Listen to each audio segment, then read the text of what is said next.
Let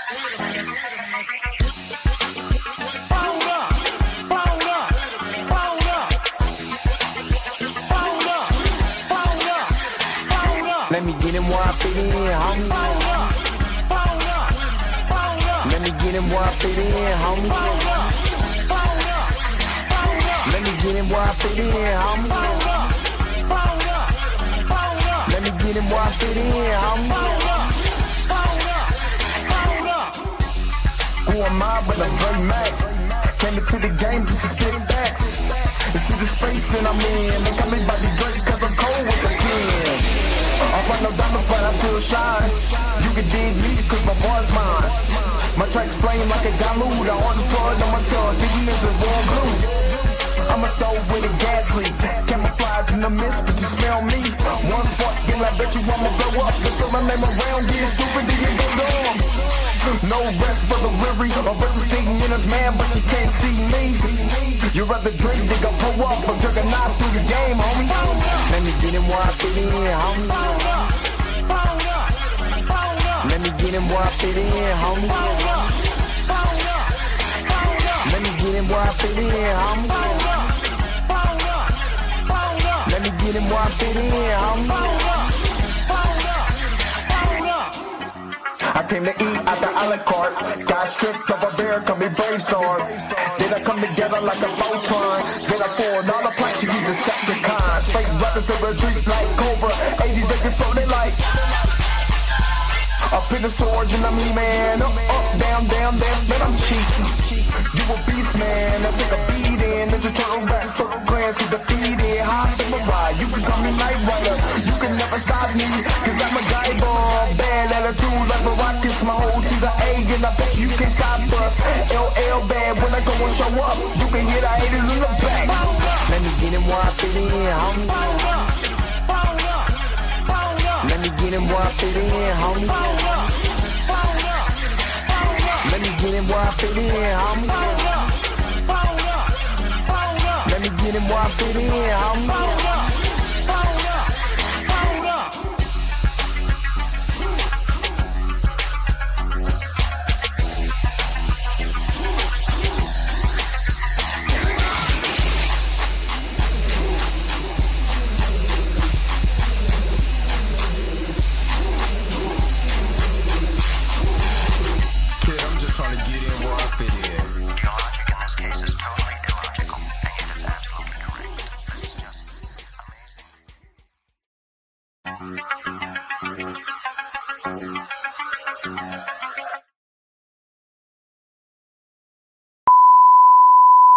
This is a test. This station is conducting a test of the emergency broadcasting system. This is only a test. Taste the biscuit. Taste the goodness of the biscuit. Taste the honey sauce. Taste the goodness of the biscuit with the honey sauce. Don't get that honey sauce on me. I don't like the way it tastes with my chicken wings. We return you now to your regularly scheduled program. What's up? What's up? What's up? What's up? What's up? Oh my goodness. What is going on, everybody? This is your man Dre Mac coming to you again with another episode of the Dre Mac Show. I had to do it at 7:45 this morning, 8:45 on the East Coast. If you're from the West Coast, just get up. You ain't got nothing else to do. Go to YPU college. So I don't know. But no, I had to start a little late. I'm not gonna lie, I overslept. That's why I'm looking raggedy than a mug right now because I don't even know. My head is so big. Matter of fact, let's just do this. Let's just do this. Let's cover that forehead today.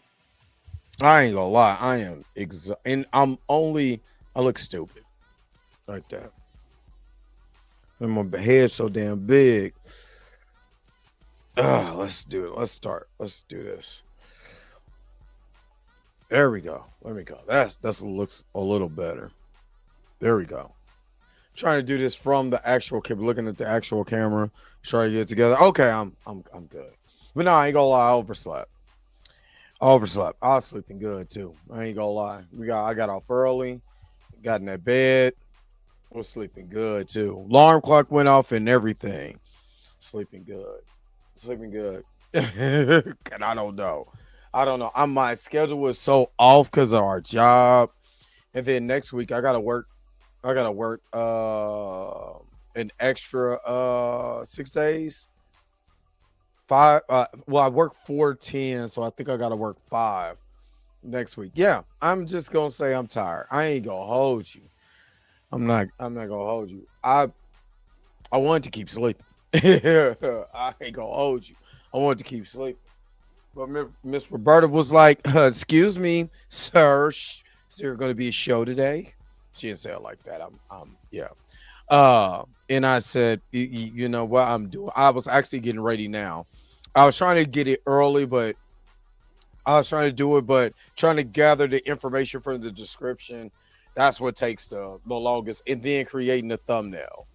So we are going to the last criticism of the week of our man, Critical Drinker.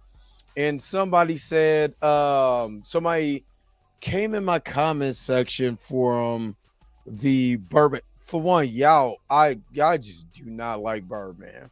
Y'all don't. But they came in my comment section and was saying I was jealous. Somebody said it was interesting. They said this is the worst stream they ever seen it. I can't believe I accidentally clicked on this. No, you didn't. You accidentally slip. You accidentally pick up the wrong tool or whatever. You don't accidentally click on somebody's face. You knew what you was doing. You were trying to find out, if I was talking about your baby daddy. Yeah, how I was. Yes, I was doing a reaction video to Drinker. We're going to continue to do these reaction videos to Drinker because Drinker is sold y'all the bananas. I've never seen a group of people defend people so hard that's just selling them coal and calling it diamonds. You know what I mean? Like, seriously, I've never seen this before in my life. But, yep, here we are. So, shout out to Otterly Noah. He's tagged in the video. He's been in the comment section before with this, with us. So shout out to him. But we are about to get into it. And I want to hear what Otterly Noah has to say about this version. So, or his take. I want to hear his take. So hopefully you guys are happy. Hopefully you guys are healthy. Shout out to my man Heavy Gan over at the Heavy Gan channel. But you already know how I do. The real question is, are you say why you hating on my energy? Say why you hating on my energy? I don't think you wanna be my enemy. Since we're talking about, matter of fact, I want to do this real quick because my man Tommy, shout out to Tommy, love Tommy to death. Shout out to my subscriber Tommy. Tommy hit me up and that sounds like a fake Kendrick beat. Sound like Kendrick. I said, you don't hear Peter Griffin in there? There's no Peter Griffin. I finally got to do this. Shout out again. Shout out to Random Structure TV. And I'm only going to play a little bit of it because he already told me before, if you're going to play it, just don't use all of it and don't say that. I was like, hey, look, and because of him, I got the permission to do this as my intro. I asked for permission. He was like, oh my God, that's actually dope. You know what I'm saying? The whole intro and everything. I want to play this, so not all of it, so y'all would know. Y'all would know where I'm coming from when I tell you this intro is not no fake Kendrick. Actually, I think this song came out way before Kendrick's. I know it came out before GNX, but I want to say it was even before the rap beef. Before it could have been a little bit after. I'm not for sure, but I remember this being like on TikTok. You know what I'm saying? Like hella heavy. So you just play a little bit of it. I matter of fact, I'm gonna kind of talk in between it. But let's just make sure everybody got their own flow. so again, shout out to Structure TV. Well, this is where I got it from. Ooh, hey, why you hating on my energy? I don't think you wanna be my enemy. I pop out, they go wild, so celebrity. Too busy winning, I forgot that I got frenemies. Go to Structure TV.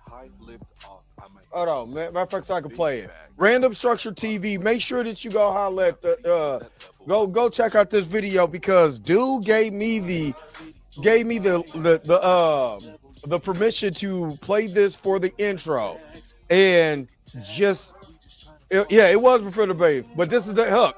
Hey, why you hating on my energy? Ooh, say why you hating on my energy? Say why you hating on my energy? I don't think you wanna be my enemy. Ooh, hey, why? Now that you know where this comes from, now y'all know where it comes from. Y'all go check out Random Structure TV. He has all kinds of, dope videos that he makes. His green screen, I'm not gonna lie, his green screen game is top notch. He's probably one of the best ones I've ever seen that does the green screen. Like, I'm talking about top notch. So when you hear this, hey, the dude is a good dude, just period. You know what I'm saying? Because he didn't let me. He could have been like, man, Phil, get your ass up out of here.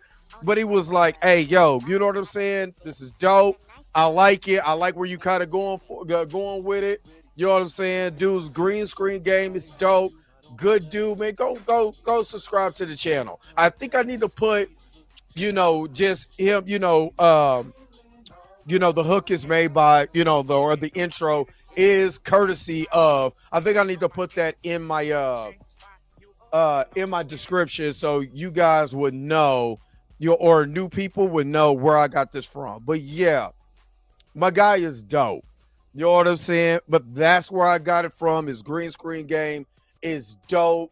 You know what I'm saying? Always got videos and stuff like that. Keep you highly entertained.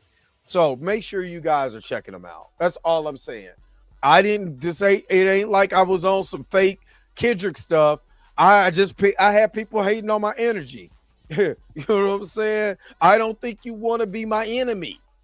I pop out into what so celebrity, too busy winning, I forgot that I got frenemies.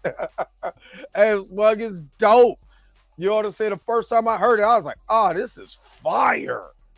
This is fire. Matter of fact, the first time I heard it was on Instagram. And it was like, oh, it's blowing up on TikTok.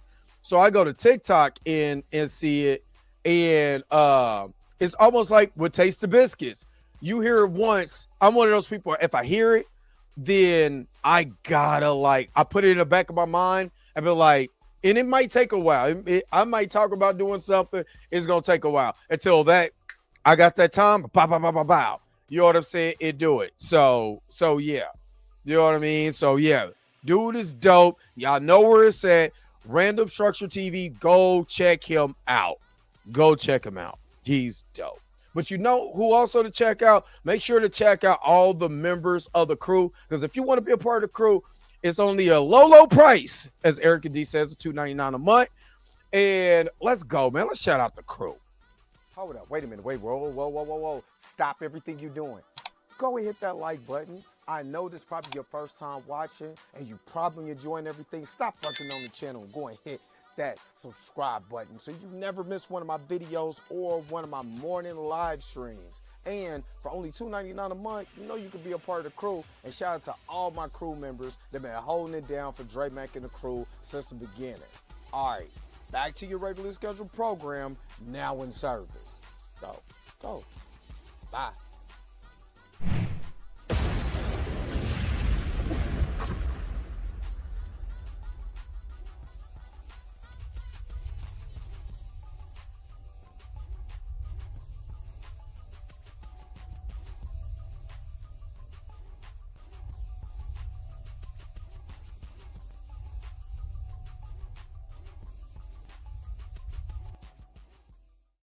All right. All it is $2.99 a month if you want to be a part of the crew.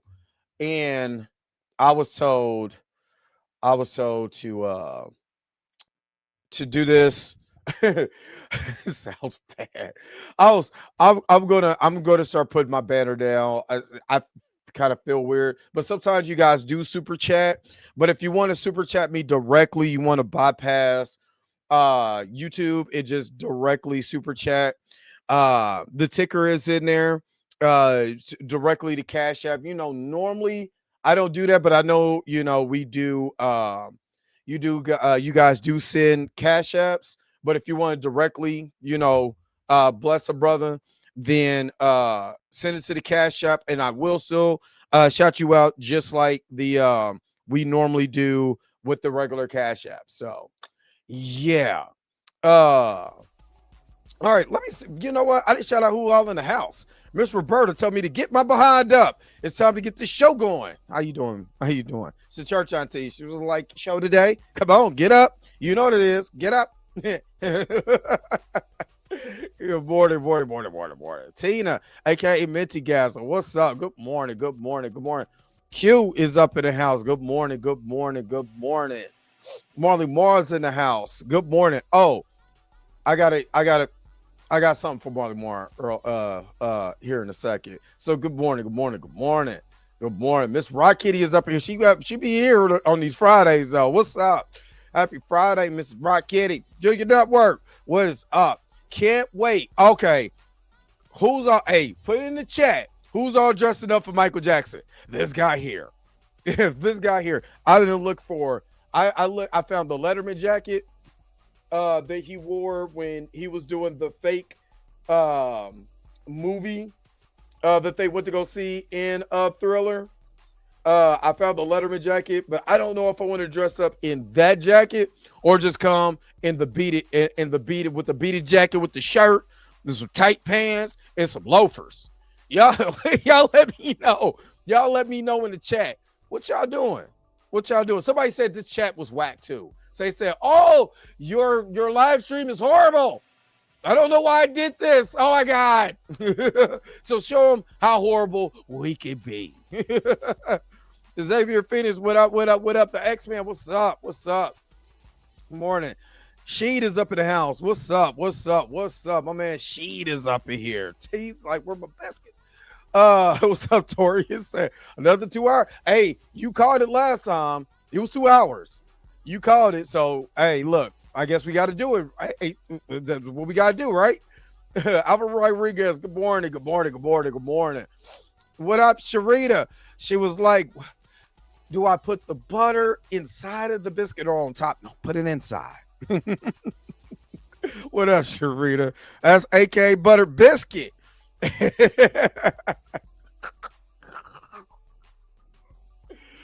Oh man, my man John Rastafari. Good morning.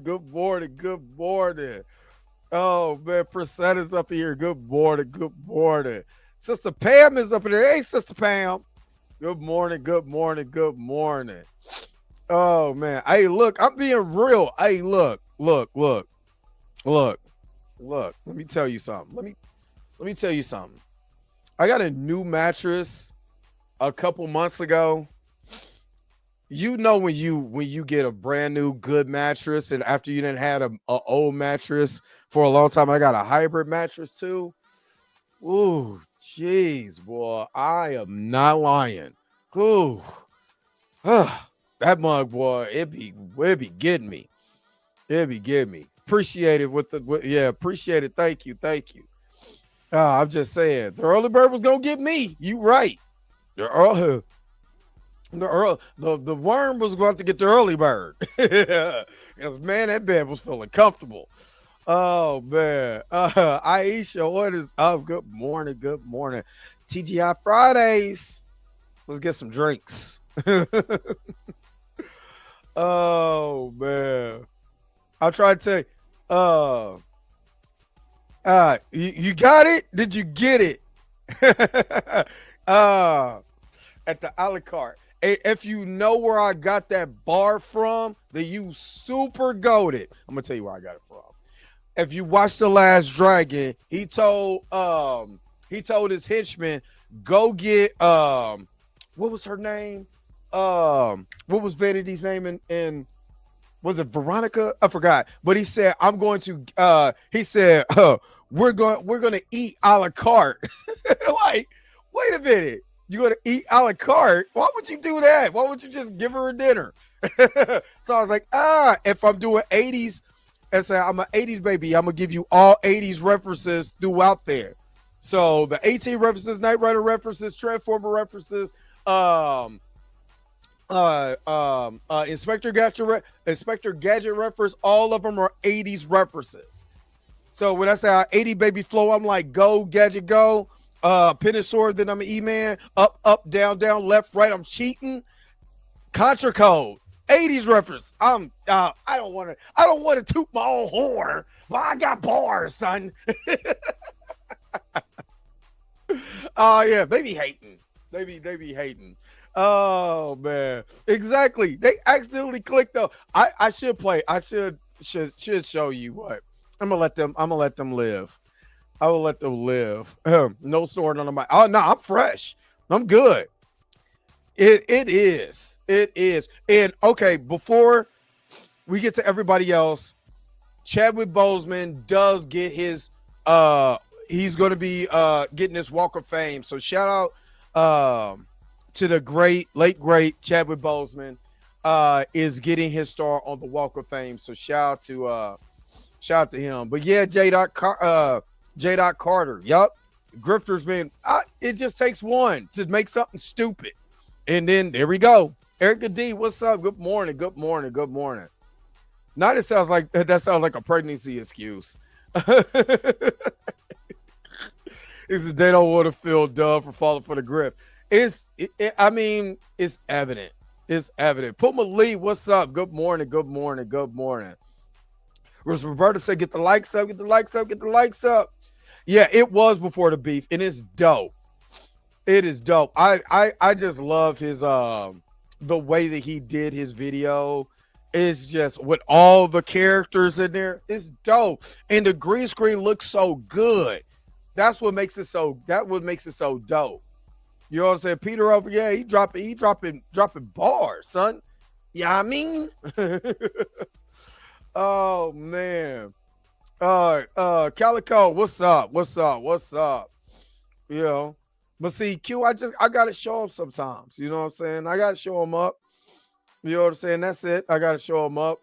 You said me and my homegirl was bumping that in Merced, California last week. LOL, the beat was slow. That beat hard. When you play that in your car, I'm talking about that beat hard. It's clean. I love a clean beat. That's one thing when I was doing music so much, trying to do a clean beat and get a clean beat cracking. It's hard to make it sonically good. That's why I would never tell y'all where my album is on YouTube or Spotify or Apple Music. Good God, it don't sound good. It was my first time. It didn't sound good. Christian Key, what's up? What is up? What's up? Good to see you in the Chizak. Let me see. Worth every dime. Let me see. It's out here for you. YouTube takes me. Yeah, YouTube does take a good percentage. Is that y'all breaking out the loafers? Man, that's what I'm talking about, Mrs. Rocketty. Watch it drain back while you work. I'm not wearing the glove though. It's really hard. I'm really in the middle between the movie Thriller Michael Jackson look or actually beat his, it used to be, I'm gonna tell y'all the truth. On Thriller, it used to it's Billie Jean, but my favorite song on there is Beat It. That's my favorite song on Thriller, period. I love Billie Jean. It's like 1A and 1B. It is for me. It's 1A and 1B, but Beat It is my song. Like Beat It. The first time I seen Michael Jackson as a kid that I completely remember was the Beat It video. I seen Billie Jean later, you know what I'm saying? And then of course the Motown 25.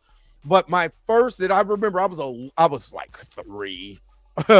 or something like that is watching 3 or 4 was watching Michael Jackson's Beat It on TV, on MTV.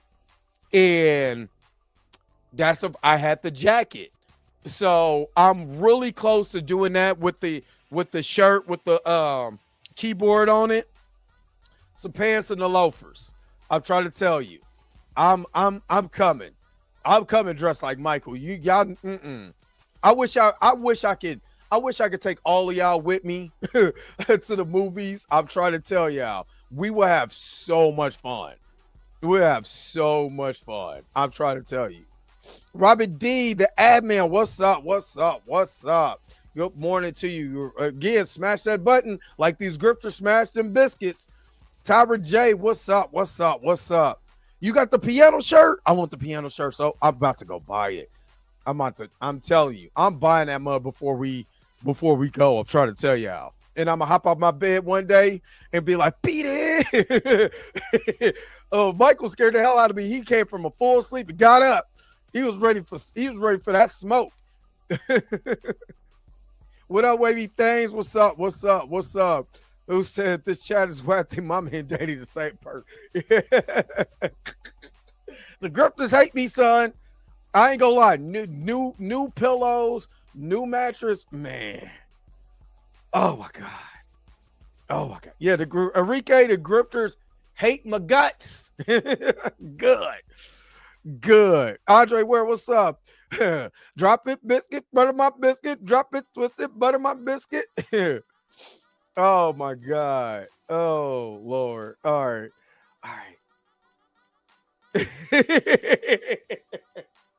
Oh man. He said you got to go. Y'all are funny. I love the chat. Contra goated. Yeah. What is up, Mario favorite? Look at the picture he got.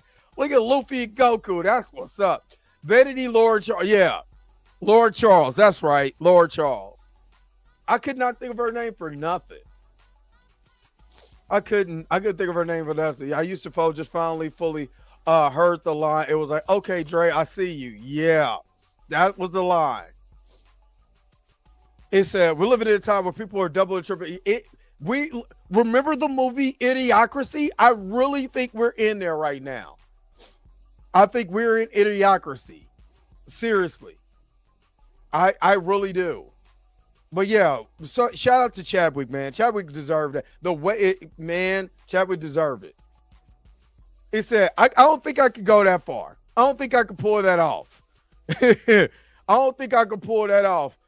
That mug is dope, but I don't think I could pull that off. But I would love to do it though. My favorite, oh God, Beat is still my favorite video. Smooth Criminal was up. Smooth Criminal, there's a man. I think the most underrated. Okay, I know we're gonna get to the grifters, but I think the most underrated video besides Earth Song, because Earth Song is deep. You listen to Earth Song for real, and you hear the message, it'll make you want to cry because that's how deep Earth Song is. But I think the most underrated video that he has is Keep It in the Closet. The chemistry, the whole nine, the look, is and Keep It in the Closet beat is dope. Keep It in the Closet. That mug is hard. Oh my God. Oh my God. Oh my God. Oh my God. I'm over here getting excited. Want to be starting something is your favorite? Yeah. I look, look, that whole album is dope. The whole album is dope. The guitar, oh my God. Oh my God. It made me like guitar riffs and beats and songs and instrumentals. I love Carlos Santana because it's just guitar. That's because of Michael Jackson. You know what I'm saying? Michael Jackson songs. Is Woman in My Life. I love it. I can't wait till we get close to this because we're going to have a whole Michael Jackson discussion. Oh, God. Oh, my God. Y'all get me excited. All right. Lady of My Life. It's hard. Yeah, Billie Jean. Just Billie Jean's video is still dope, too. it's still dope. You say I'm gonna do Teenage Werewolf knockoff look? All right. Look, I'm gonna take the braids down. My hair will be longer by the time this movie come out. I'm coming straight curl, baby. I ain't gonna curl. I ain't gonna put no S curl in there because I burnt my head with an S curl, so I would never do that. But wet it, has some gel in it. Curl. My hair gets naturally curly anyway when it's wet. So yeah, that's what's up. That is what's up. All right. Let's get to everybody. Remember the time is dope. He got there's no right or wrong answer. He just got hits. It said cover the MJ and you know what's funny? They had a almost like a sibling rivalry, but they respect each other. Like, so there's so many videos where they legitimately respect each other. And Prince actually really cared for each other, honestly. But there was no like beef like that. Like people try to make it seem like they wanted to fight.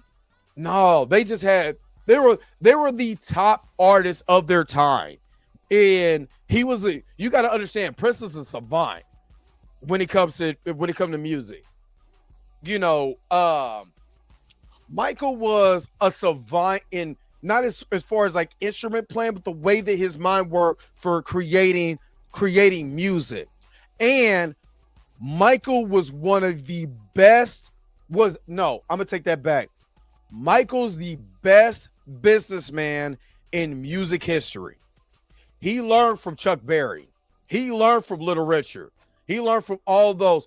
That's why he owned half of Sony. That's why that man been dead and gone since 2009. His estate is still rich.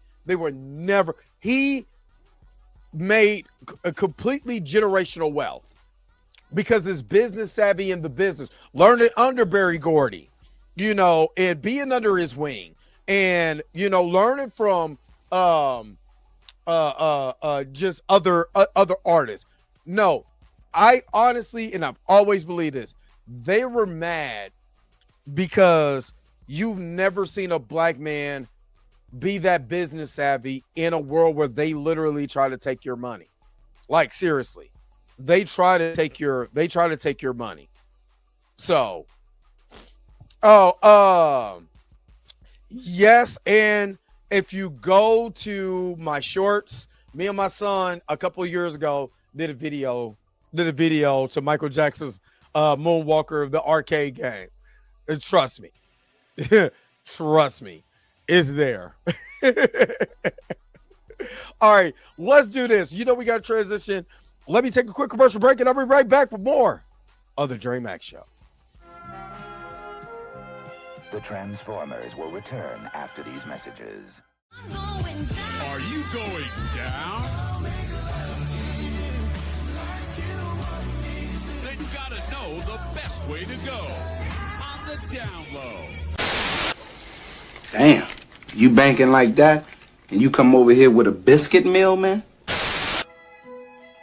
Would you like to take a survey? No.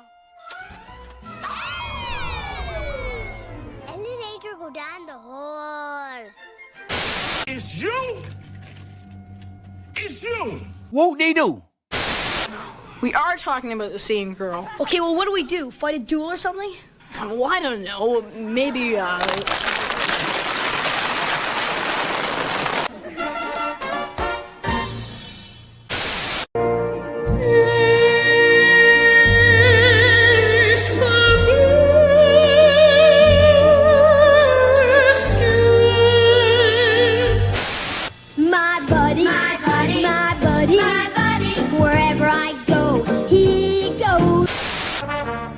Like this? Slower.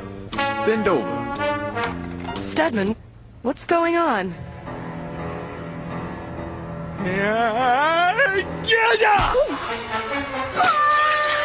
Darling, are you all right? Studman, who was that woman? That was Professor Haight, disguised as an ugly French lap dancer. Ugly? She looked beautiful. I suppose she might have been considered beautiful until you walked in the room. Oh, Stedman, I've been dreaming of this moment. Come here. Wild horses couldn't keep me away. Invisible robots! Invisible robots? Beep, beep, beep, beep, beep, beep, beep, beep. Look out! We now return to the Transformers. I still don't know how invisible robots get me to this day. But again, make sure y'all picking up A Tricky Situation by my man Marlon Moore. Marlon McAllister. Make sure that you're taking this out this weekend. I am diving into this book. There is about 240 41 pages of this book, 242. And then I'm just gonna let me read something because I got it.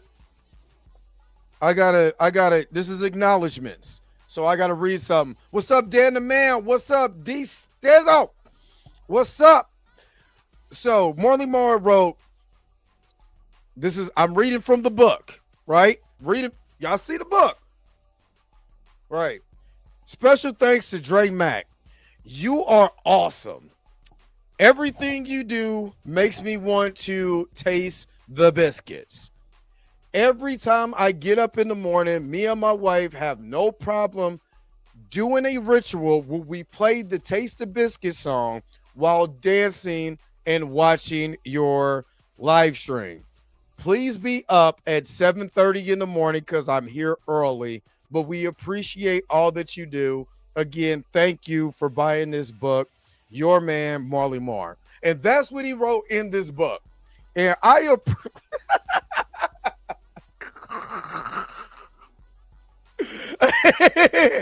couldn't even keep a straight face. Marley Moore's in the house. A sticky situation. Make sure that you go and purchase this book. Make sure you do it. Give my man Marley Moore some love. So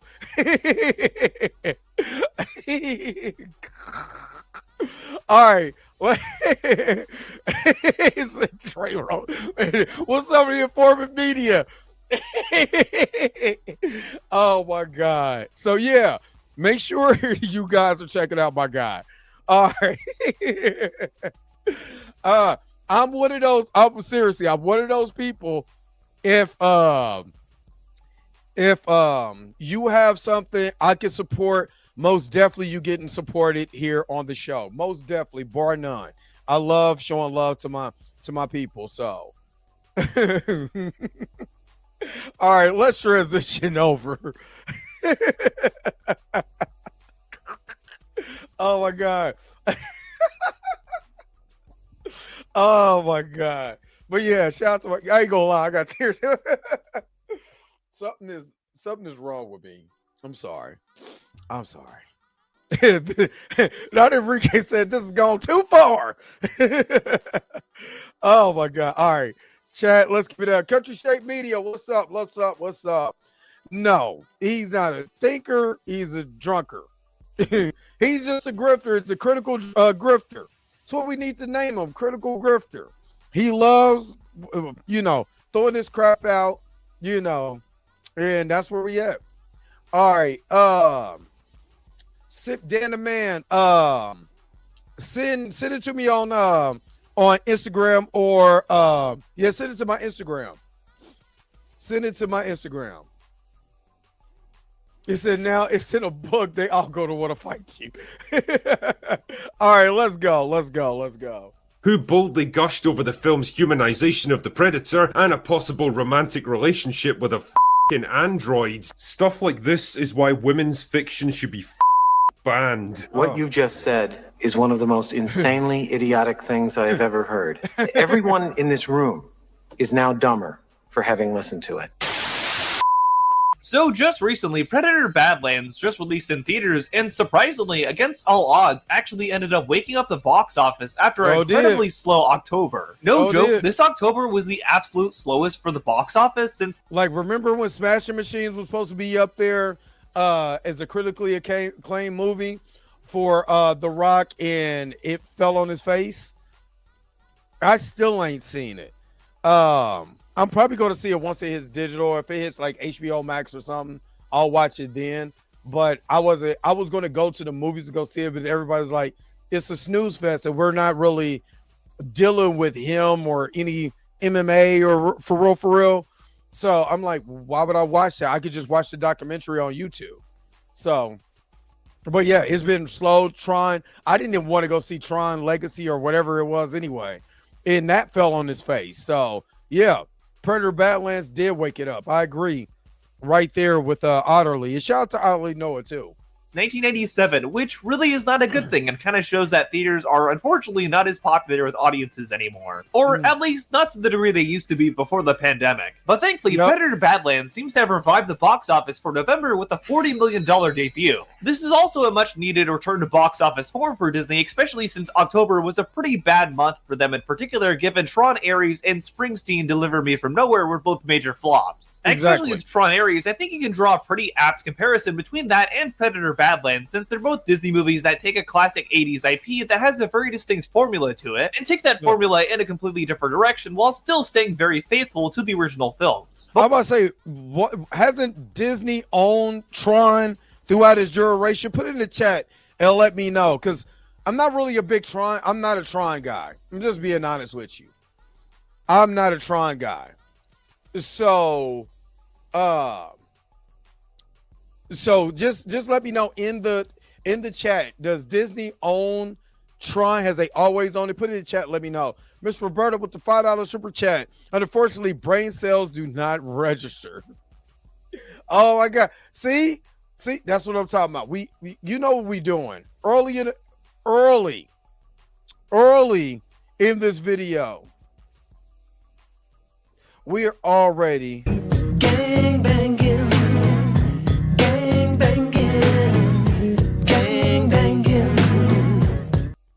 Early in here. So Frankenstein on Netflix. I might have to check that out. Marley Moore with the $5 super chat. I appreciate you, bro. Give me my lemon pepper biscuit. Wheelchair going over the hedge. Got you. Oh man, I got you. Thank you for your super chat.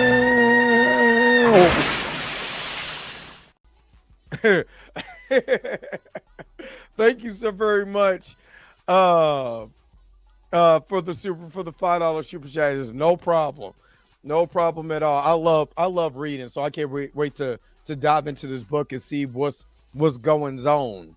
Love the cover too. The cover is core.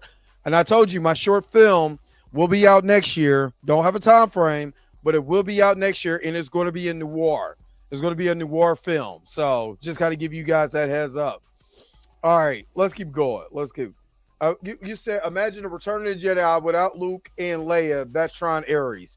That doesn't sound fun. All right, it is a Disney created project. Okay, all right. Got you. All right, let's keep going. What's a noir film? Black and white. That's all. It's just a black and white. I'm making it in black and white. Whereas Tron Ares unfortunately failed to land with audiences, despite, by all intents and purposes, being a pretty solid film, Predator Badlands seems to have really taken off. It really seems a lot of people like this movie, and rightfully so. It's a pretty solid film. It's definitely a very different kind of Predator movie, but not necessarily in a bad way. Noir. It seems that it's garnered enough goodwill overall from critics to earn an 86% on Rotten Tomatoes and a 71 on Metacritic. But unfortunately, it looks like a certain notorious subset of reviewers on YouTube and other platforms have not taken so kindly to this movie whatsoever.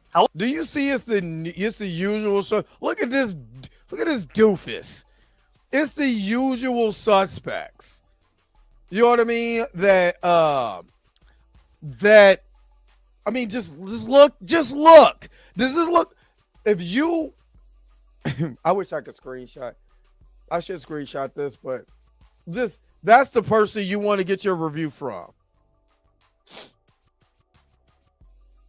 That's the person that you want to get your review from them. And they say it, and literally they say the same thing. Remember, in the words of the Birdman, this is Dildo Baggins. Or what do you call it? Dildo Saggins? Yeah, not my words, the Birdman's. But it's the same usual suspect. So let's get into what they're talking about. However, rather than actually offering any substantial criticism about Predator Badlands, it seems they're simply mad that a woman is one of the main characters in the film. Oh boy. And because of that, they seem incredibly upset and seem to think that Predator Badlands is feminist propaganda. I'm talking about none other than anti-woke film critics who really, really don't seem to like this movie at all. And one of the most notable ones for that would be none other than The Critical Drinker. The Critical Drinker is basically the poster child for this sort of anti-woke film criticism overall. Rather than actually criticizing a film for he's literally if we were looking at a crime family, he'd be the head of the crime family. It's really Critical Drinker. Everybody else kind of is Critical Drinker, and then it's Neurotic, and then it kind of goes down from there. You know, I remember I went to a Neurotic video before I knew who he was. I was like, the hell is he talking about? Like, that was my whole thing. I'm like, this doesn't sound right. There's something about this that just does not sound right. And I watched another video, and then I was like, oh, he's one of those. And immediately was like, nah, son, I'm good. You know, nah, son, I'm good.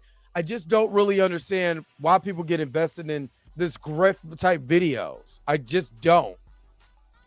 The things you should criticize it for, such as acting, cinematography, characterization, storytelling, pacing, and things like that. He'd rather get mad that the show Agatha All Along starred a female as the main character. Well, it's called Agatha All Along, Drinker. What'd you expect? Or he'll get mad that the last Predator film had a female main character as well, despite the fact that was actually the best received Predator film in quite a while, funny enough, and it actually has a better rating than Badlands even. When Prey was initially coming out, he did a video talking about the trailer for it and claimed it was woke garbage. It was probably going to star a female girl boss. And funny enough, guess what happened? Prey came out and was very well received, so he ended up making a video after that called Prey. No masterpiece, but surprisingly good.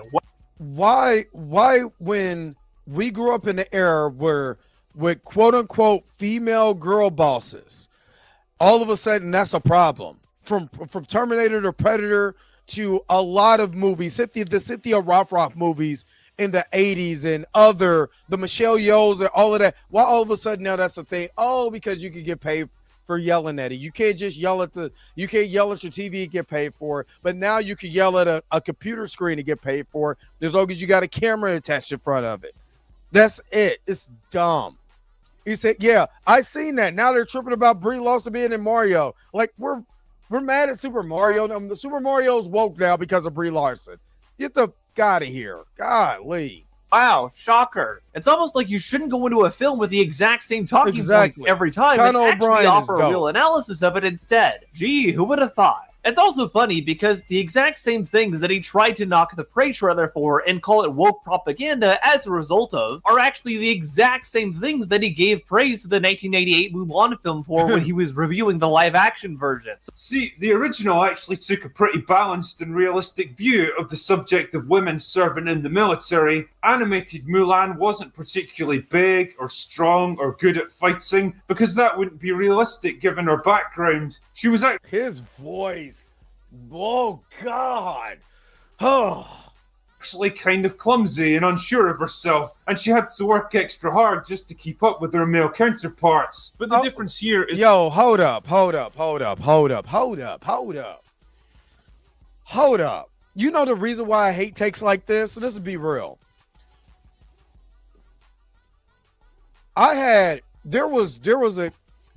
She's an actor now. Her name, is Chastity White. When I was growing up, she's been on a few things, and I haven't seen her in a minute.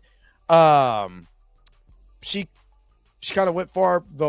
I think she was far right, and I think she just took herself off of social media because a lot of people were like, again, I don't care if you're left leaning or right leaning. I don't think you should, well, unless you're just bashing other people. But when I was a kid, she was one of the fastest girls in the school. I'm talking about, we were literally, it was me, this dude named Keelan Sauls, and her as the fastest kids in school. Like, to make women just seem like they're not strong, they're not fast, they can't adapt, or any of that is, to me, is ridiculous. I've seen very, very, very strong girls growing up. If you grew up in the hood, there was one chick that could box dudes and would knock them out. I'm sorry. If you grew up where I grew up, there's women that I grew up with that will beat the brakes off of some dudes in the hood.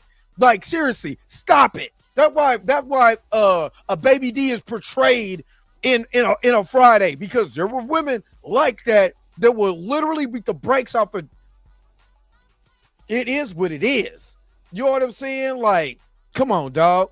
You know what I'm saying? There were women that are naturally fast. You know what I'm saying? There were women that were naturally strong. There are women that are just smart.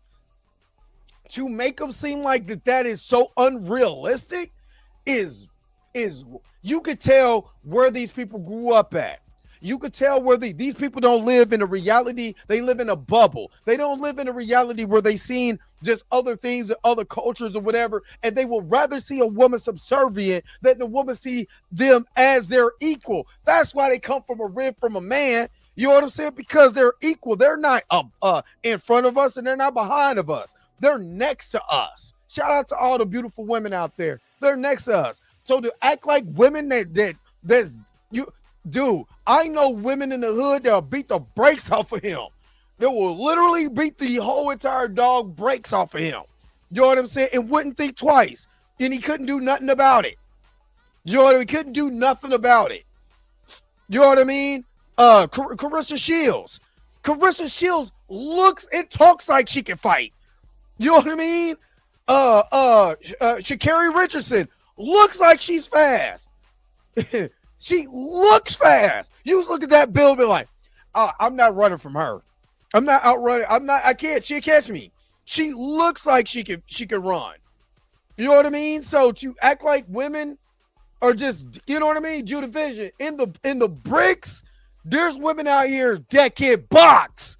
That's the mama bears. The women, matter of fact, especially in black culture, black American culture, the main people that's in front that in our grassroots efforts, shout out to all the beautiful black women, would be black women in the grassroots efforts. They would be first. In the Black Panther Party, a lot of the women was in grassroots. They were in the front of the line. Half of the time, they'll be ready to fight before the men. They're literally the lionesses of the, because people forget. In a pride, the lioness goes and hunts. The pride of life, the women go out and go get it done first. The men, the male lions come in as the muscle and the cleanup, but really the women go out and hunt, and there ain't nothing wrong with it. Like, but to not acknowledge that is trash. That is trash. You can tell who's never been around real women before. This is like the cats from Fresh and Fit. There's never been around real women before. Real hunters. You know what I'm saying? Real women. Man, this dude's a whack. That Prey is a prequel. You see a prequel about a young Native American girl who has to defy her tribal traditions in order to take on a nearly invincible hunter from another world. Because, you know, if elite special forces operatives, hard-boiled detectives, and entire squads of specially trained government agents can't stop these things, then a 100-pound teenage girl is definitely going to make the difference. Well, these dudes is trash. These dudes are trash. You know what I mean? Trash. Again, I literally watched and I would advise any woman that's out here to take some form of martial arts. To take some form, because I've seen women over in Korea and China that have been snuck up on by men on camera, and that man got that work. they got that work. They didn't know. They didn't know what they were running into. Because it's not about your size. It's literally about how quickly you can put an opponent down. Has nothing to do with size. Yes, there's always going to be, in certain instances, let me just preface this. In certain instances, there's going to be a strength advantage. Not in every scenario. But yes, there could be a strength difference. But there's some women that are strong as shit. Strong. Like, damn, well, you strong as shit. You know what I mean? You know what I'm saying? So just let me stop. Corporate needs you to find the differences between this picture and this picture. They're the same picture. So he tries to knock one film for the exact same kinds of things that he praises another film for. The hypocrisy is very blatant with someone like Drinker, and he can't ever keep his talking points straight and really just isn't a real critic whatsoever. Exactly, Q. And now he's reviewed Predator Badlands in a review that might be even worse than his Prey review in my opinion. In this review, he seems to completely miss the point of so many things at every turn and also shows a real lack of media literacy and also just straight up lies about things in the movie as well. There's a lot to unpack here, so I guess without further ado, let's get into Critical Drinker's review of Predator Badlands. Life really is a matter of... I don't want to do it again, but we're doing it because it's Otterly Noah. Let's go. Let's go. But, before we go, we're close to the hour mark, so let me take a quick commercial break, you know what I'm saying, so we can butter these biscuits real quick, and I'll be right back with more of The Dre Mac Show. After these messages, we'll be right back. Now you can own one of the greatest gospel albums ever on the roadside, with only giant hits and legendary stars. Biscuit. I know the truth about it. I love. Oh, how I love this biscuit. Oh, how I love this biscuit. It is the best biscuit I know.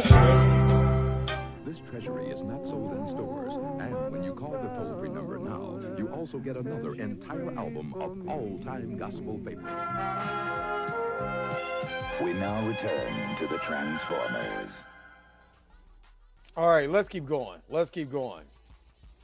Perspective. For example, your boyfriend isn't really a useless, effeminate pussy who makes your skin crawl. He's actually just redefining masculinity. And I'm not actually drunk right now, I'm just redefining sobriety. Or in this case, Predator Badlands isn't actually a goofy buddy comedy complete with cute animal sidekicks, an insecure protagonist with daddy issues who has to learn to connect with his emotions. Wow, so right off the bat, that was a pretty convenient way of oversimplifying and also straight up misrepresenting just about everything in this film. There's quite a lot to unpack in just that one sentence if I'm being real, but let's start with the fact that Drinker calls this film a buddy comedy. It's not dumb. I think anyone with just a passing knowledge of the Predator franchise as a whole can very easily tell you this is not a buddy comedy franchise. Toy Story is a buddy comedy. Blades of Glory is a buddy comedy. Exactly. Predator is an action thriller franchise. I think you could also say there's definitely some elements of horror in the Predator films as well, although it's not as prevalent as something like Alien, which I would consider a straight horror franchise. People forget that Alien versus Predator, Sanaa Lathan's character in that movie literally gets marked by the Predator in that movie. Nobody called that movie Buddy Cop. Nobody said that Sanaa Lathan was a girl boss. Again, they want to talk about stuff, but then this has already been done. And Alien versus Predator, I don't like Alien versus Predator Requiem because that's garbage. But Alien vs. Predator is dope. I like Alien vs. Predator. But you see what I'm saying? Predator tends to fall under the category of action thriller for a lot of people since it focuses more on action and spectacle rather than suspense and horror. But I don't think anyone would tell you these movies are buddy comedies, and that actually includes Predator Badlands, even though Drinker apparently thinks it is a buddy comedy. But I think one of the funniest parts about this sentence is how he refers to the Predator in this film, whose name is Jack, as an insecure protagonist with daddy issues. Gee, that's a pretty convenient and very simplistic way of boiling down Deck's entire character arc where he sees his brother die due to the fact that his father actually kills his brother at the very start of the film and ends up going to this alien planet as a result to slay this unkillable beast since he thinks it's what his brother would have wanted for him. And after meeting an android played by Elle Fanning, has his ideas of what being a hunter really means challenged for him, and also really begins to question himself on why he's actually doing this hunt, and also learns to break the cycle between him and his dad. And also, break it down, Otterly. Break it down for us. Make it simple. Preach, preacher. learns to be far more of a man than his dad ever was. Funny you quite literally left all of that out in that very telling synopsis of yours there, Drinker. This is pretty par for the course with all grifters, however. Rather than actually going into detail about the film, Drinker would much rather give you this incredibly short and honestly very narrow-minded look at what Predator Badlands is in his opinion in order to sell his audience on the idea that this film is woke propaganda. And clearly nobody's going to see it. Well, I hate to tell you, Drinker, but it looks like the audience has already spoken for you. People are very clearly going to see this movie. Now, I can't say I was exactly bursting with anticipation when I went into this one, partly because the concept of a Predator movie told from the Predator's point of view felt like a fundamental betrayal of the very thing that makes them compelling, their mystique, partly because... Oh, wait a minute. Alien versus Predator Requiem, you literally spend a majority... You spend one half of that movie with the Predator, you know, hunting the hybrid Predator Alien Queen mix, and then you spend the other half with people we don't care about and who you wish that died. But you honestly, literally spend time with the Predator. What the f is he talking about? Like, seriously, that doesn't make any sense. It literally makes no sense when they already have a movie like that. Yeah, the Pred Alien. But literally, thank you, Deuce. But literally, there is a movie that's already like that. Birdman has pointed out that they already made a book like that where you spend time with the Predator, with the Yamcha, was it Yamcha Prime or whatever on the planet. You already do that in the comics. So what is he don't know what he's talking about. Because those CGI-heavy trailers with the horrible Predator redesign didn't do much to win me over, and partly because of early reviews from intellectual giants like Grace Randolph, who boldly gushed over the film's humanization of the Predator and a possible romantic relationship with a f***ing androids. No. And you know what's funny? How people get on us, you know, me for doing reaction videos, for Otterly Noah and Birdman and other like CHD and the other guys for doing videos about grifters, but never get on Drinker about doing the same thing about Grace Randolph and other YouTubers they don't like. See how the beat goes on?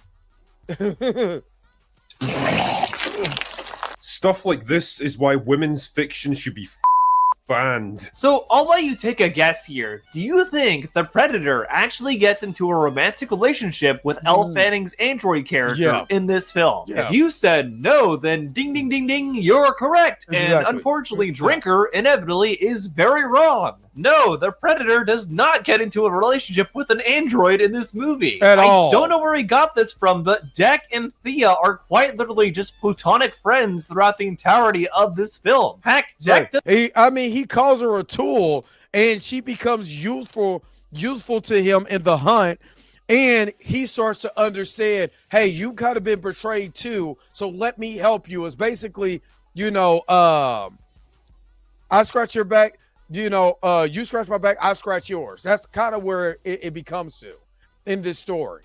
Doesn't even like Thea at the start of the movie. He refers to her as a tool. Tina. He thinks he's just using her as a way to get to his prey. I find it so funny that of all the things, Drinker thought these two characters were in a romantic relationship with each other, when no, that is very much not the case at all. It honestly feels like he didn't actually watch this movie whatsoever, which ding ding ding ding ding ding ding. CHD, hi CHD, Otterly Noah, Birdman. Each caught that this jackass never watched this daggone movie. figure he probably didn't. He's admitted to watching movies not very well in the past, like he did for Tron Ares, or even just admitting to not watching them at all despite reviewing them on his platform. Yeah, Yes, clearly the mark of a very trustworthy critic there. Exactly. Jesus, the amount of glazing this film's been getting on social media would have you believe it's the best thing since the 1987 original. In fact, according to Rotten Tomatoes, it's actually better, and it's not even close. So all of it. Off, Rotten Tomatoes. This is why nobody listens to. Fuck off, Rotten Tomatoes. Why no one listens to this? We don't want to listen to you either. It's funny that everybody says this is good. F Rotten Tomatoes. If this would have came out and it would have tanked, they would have like, see, Rotten Tomatoes is right. Or if you look at it, you'll actually see that if they didn't have a girl boss in it, you wouldn't have the problems that it had. Gobbledygook. You don't listen to me talk. Gobbledygook. Shut up. Shut it up. Professional reviewers anymore. Whatever the cost of selling your soul to your corporate overlords, I hope it was worth it, you butt. He's talking about selling his soul to a corporate overlords, but you sold yourself for money, reviewing movies that you don't watch, saying the same crap over and over again.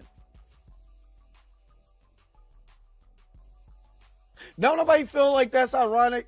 It's just saying.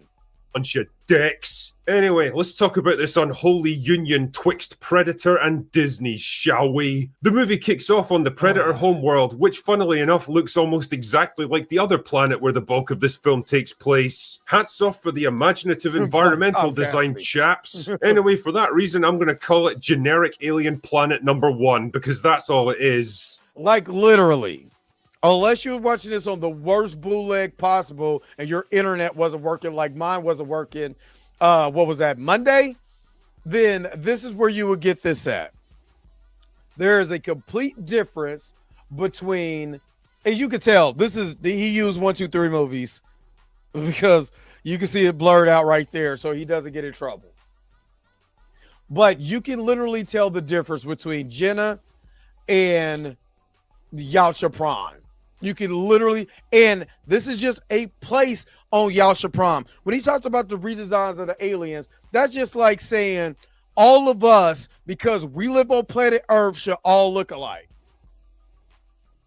Does that make sense?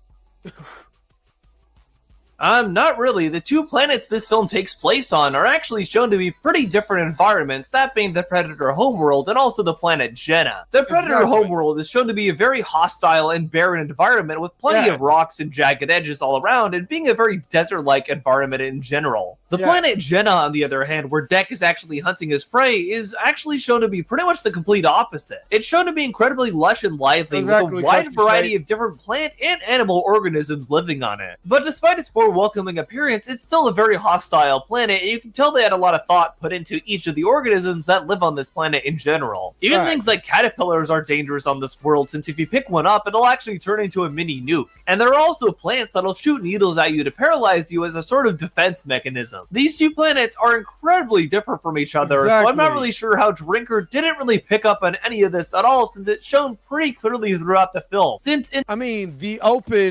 I'm going to get back to you, Otterly, but the opening segment of this film, there's a fight between Deck. It's like almost like training, but we found out, I thought it was training, so we found out I'm not going to, well, it's not, because his father wants to kill him. But Deck and his brother is fighting in a cave. What a bunch of scraps! And it looks like a cave. You do not get that same area when you go to Jenna. There's no area that looks like where they were on Yautja Prom fighting in that cave that's nowhere close on Jenna. There's 2 totally different planets. In many ways, the differences between these 2 planets in the film kind of ties into the main theme of the movie in general. But inevitably, Drinker completely missed this and just thinks these 2 planets are exactly the same, apparently. Right. This is also where we meet our main man, Deck, but henceforth I shall name him Lumpy because it gives me literally seconds of amusement and I need to take whatever wins I can get from this one. Anyway, Lumpy is preparing to go on his first hunt so that he can become a fully fledged member of his clan, but his toxically masculine dad has other ideas and instead orders his brother to kill him because he's the runt of the litter. I don't get why he called his dad toxic, where in their clan, the weakest normally get killed. No different than the animal kingdom, you know, because if you notice, him and his, you know, Deck's brother, which is Quay, I think it's Quay, and his father are big as hell compared to him. He's literally the runt of the litter. And everybody that's on there, they're normally the predators are big, except for the predator, I think in Requiem, because he's more of a slender jungle hunter. You know what I mean? Wolf. I think Wolf is slimmer, but he's big, but he's slimmer. But this is all on purpose. Like, again, I've said this for the video. This guy's a nigga. The situation soon goes the way of your average Scottish wedding, and Lumpy ends up crash landing on generic alien planet number 2, where his mission is to find and kill the Kalisk, the most powerful and dangerous animal on the planet, and return victorious to generic alien planet number 1 so that he can take revenge on his toxically masculine dads. I mean, call me crazy here, but why not just go straight back there and kill him anyway? I mean, it's not like he's gonna have you back even if you do succeed. Because he wouldn't stand a chance at all. That's why Deck didn't actually bother going back to his dad right away. He saw his own brother, who was already shown to be much stronger than him at the start of this film, get completely bodied by his dad and also get his head chopped off. I think Deck is aware, given the fact he's weaker than his brother, that he would not stand a chance against his dad at all, and he would just die too. Yes. That's why he goes and slays this prey to begin with. He initially wants to bring it back to his dad as a trophy of sorts, and hopefully his dad will accept him back into his clan without killing him.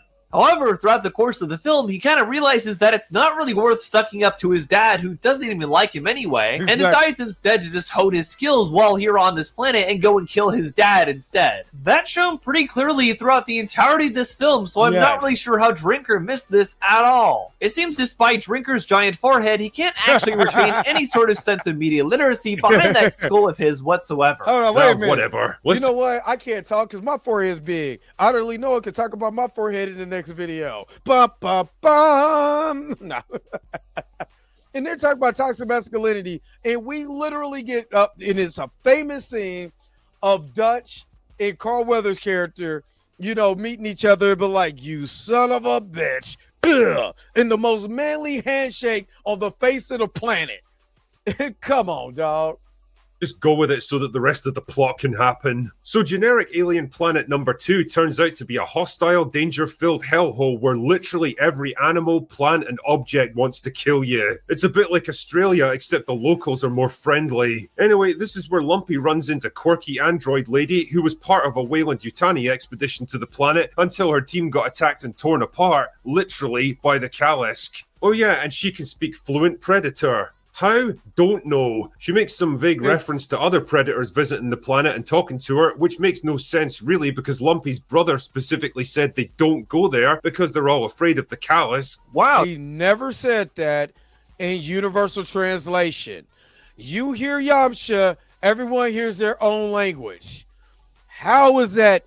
And it's a freaking android that is ran by Mother. And if you know anything about the Alien franchise, who's really the main antagonist? Is it really the aliens? Or is it really Mother also? You see what I mean?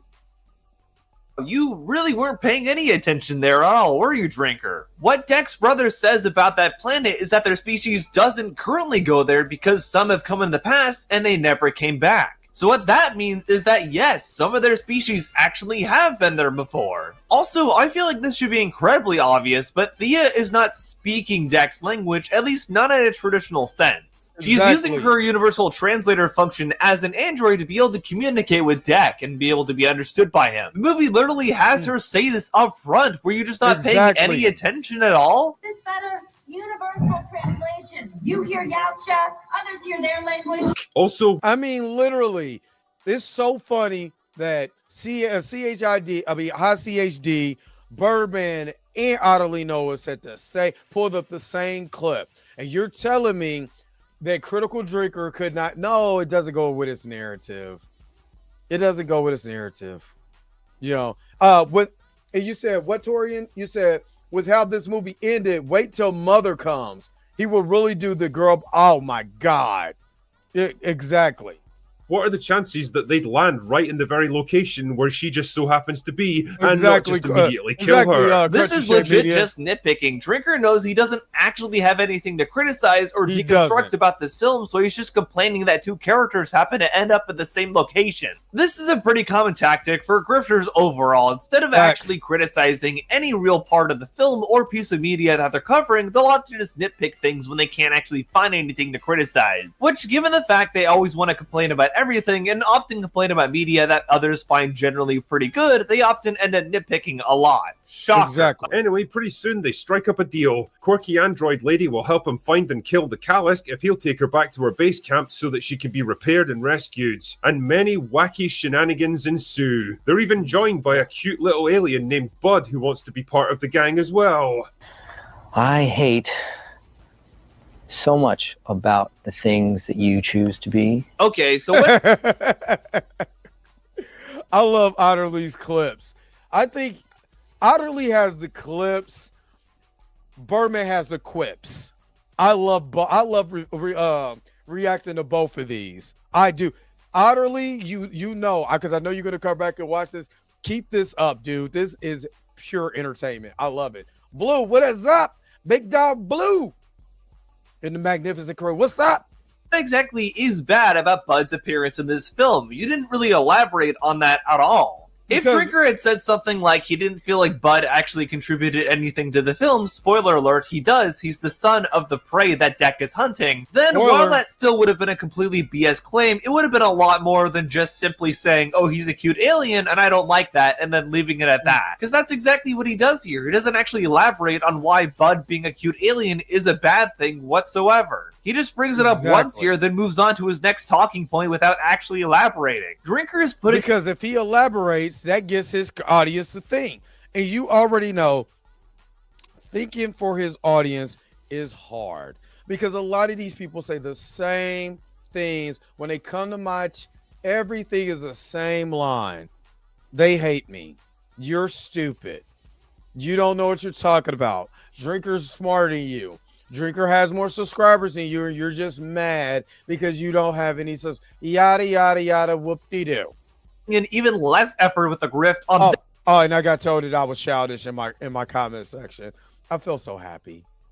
This video than he does on other ones, which, not gonna lie, I can kind of actually see why. Thankfully, in recent memory, a lot of people have actually been getting very tired of this kind of grifty content, and a lot of people have been starting to see through it, especially those that watched my videos. Since starting the Hunting Grizzly Bears videos, a lot of people have come to me and said they were incredibly eye-opened by these videos and realized people like Drinker and other folks like him aren't actually real critics. And they also said my videos help them see through these people's grift and realize that a lot of the things they're saying are just straight up wrong. And it's... Shout out to Otterly Noah, man. Keep up the good work, big dog. Keep up the good work. Because of that a lot of these grifters are now seeing much less of an influence than they used to have, since a lot more people are seeing through their content. People like Melanie Mack have just straight up left the platform, and people like Eric July, Altiori, or Geeks and Gamers have seen their views drop dramatically. Clearly, Hunting Grizzly Bears is paying off. Yes, it is. is. They hope to take down the most powerful killing machine in the universe so that he can finally confront his toxically masculine dad? Is quirky android lady hiding a secret from Lumpy? And what became of her sister Tessa, who also went missing during the expedition? The answer, of course, is who the f cares? I mean, the movie does explain exactly all of those points that you just mentioned. They do explain what happened to Tessa, Thea's sister, during the crash and show that she's actually basically the main villain of this story. And yes, they do reveal that Thea actually was hiding a secret about her sister the whole time, and that she was on the hunt for the exact same thing that Deck is. And if you really pay attention, you will understand that Mother is controlling everything with the everything that the androids does is done by Mother. I want to say Mother goes back to was Mother introduced an alien, or was it aliens? But if you know, you know, is all I'm saying. If you know, you know. That's kind of exactly where the main emotional conflict between Deck and Thea comes from, because Deck feels betrayed that Thea didn't tell him this before. She knew the whole time her sister was after the exact same thing, but she didn't inform Deck, so obviously he feels very hurt by this. Of course, though, Drinker didn't actually pay attention to the film and thought it would be a better idea to make this cringy rant video where he basically doesn't acknowledge all the things that the film directly puts out for him. Like, holy shit, this film spells things out so well, you'd have to be completely brain dead to not actually retain any of it. And this film's not even that long either. It's only an hour and a half long, so it shouldn't even be that hard to retain that sort of information either. Drinker is such an incompetent critic that it kind of hurts. Like I said earlier, your ability to enjoy Predator Badlands is all going to depend on your perspective here. If you're somehow able to forget the whole Predator thing and just see this film as a generic sci-fi adventure movie with light-hearted comedy undertones that's clearly been geared towards a younger audience, then there's probably some enjoyment to be had here.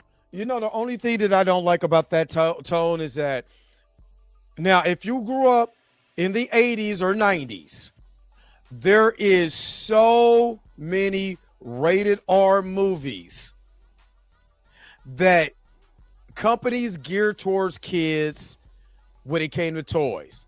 Raise your hand if you're from this era, you're an 80s or 90s baby, and you got a toy that was based on a rated R movie. RoboCop, toy. Alien, toy. Predator, toy. You know what I mean? You got toys on movies you were not supposed to watch, and they decided to make a toy out of it. Terminator, thank you, Deuce. Toy.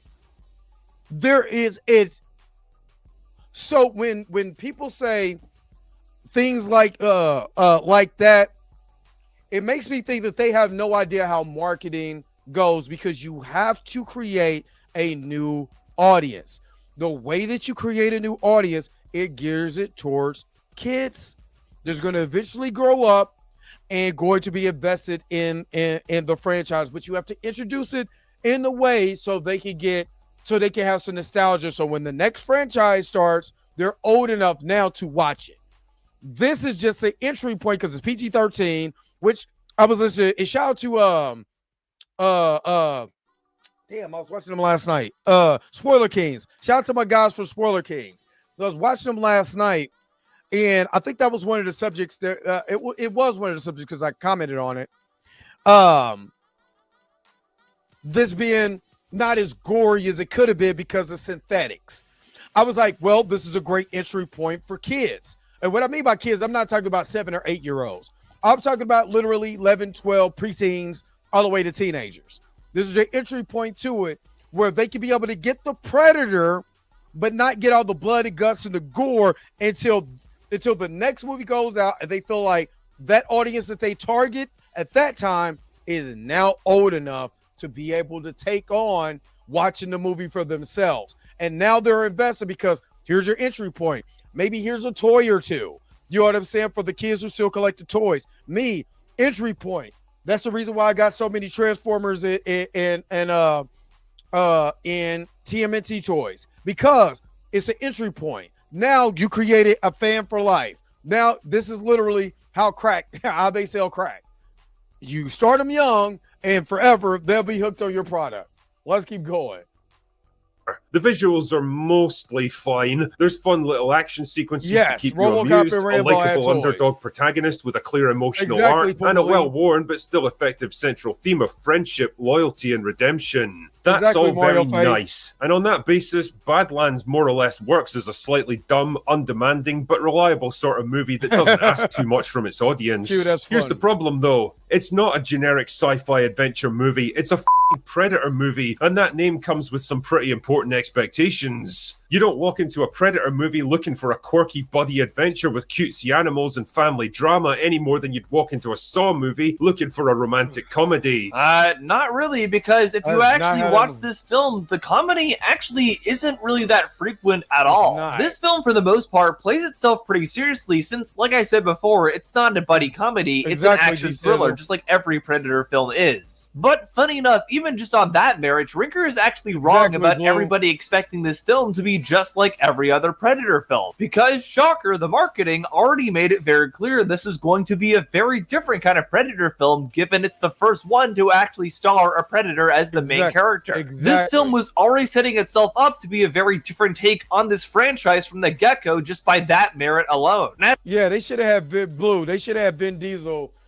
character from not Fast and Furious, but what was the franchise? Riddick. They should have Riddick in here and then have him be like, you know what? It's all about family. Oh man, not Sting. My Sting Crow is over there too. Just to let you know, one of my Mount Rushmore of wrestlers. As a result, the people who were actually paying attention to the marketing knew to go into this film expecting a very different kind of Predator film, which, yeah, it is, and in a good way. It still does keep the core essence of what this franchise is all known for, with a ton of violence and very cool stylish fights, but also it does have a very different angle on it all as well. In some ways, it ends up being sort of a deconstruction of the Predator way of life, and also definitely a deconstruction of toxic masculinity as well. The main character, Jack, is able to learn that the methods his father taught him aren't always the answer to every single situation out there, and he must think for himself sometimes as well. And as a result, he's able to break the familial cycle and not feel like he has to suck up to his father constantly or impress him at every turn. I agree, because there's a scene in this movie where soon as his father comes, he literally cuts his hand. It was like, you know, I'm vowing, you know, I give my vow to you. And you will notice his brother look at him like, you have no idea, son. I think Riddick and Predator would be a dope film. I think Riddick versus Alien would be dope. See if he survived that.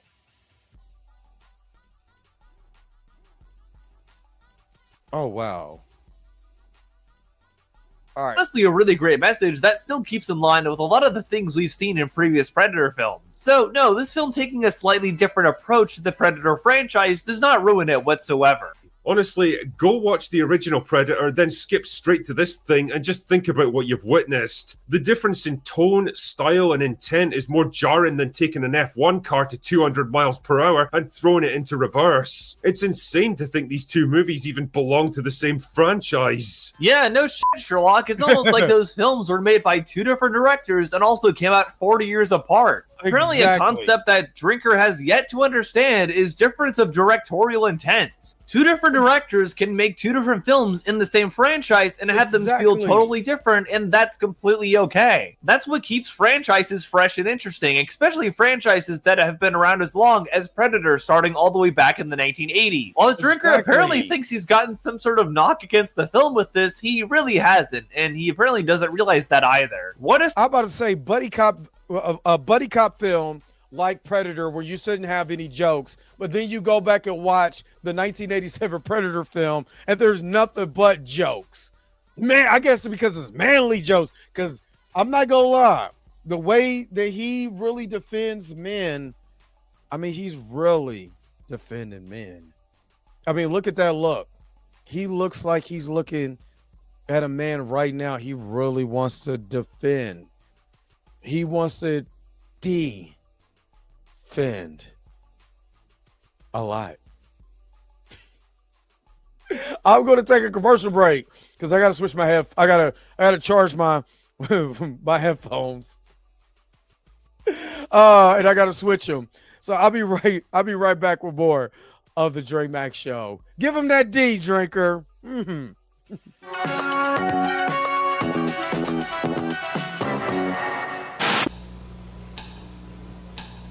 Hey, y'all, I got a great new album in the mail today.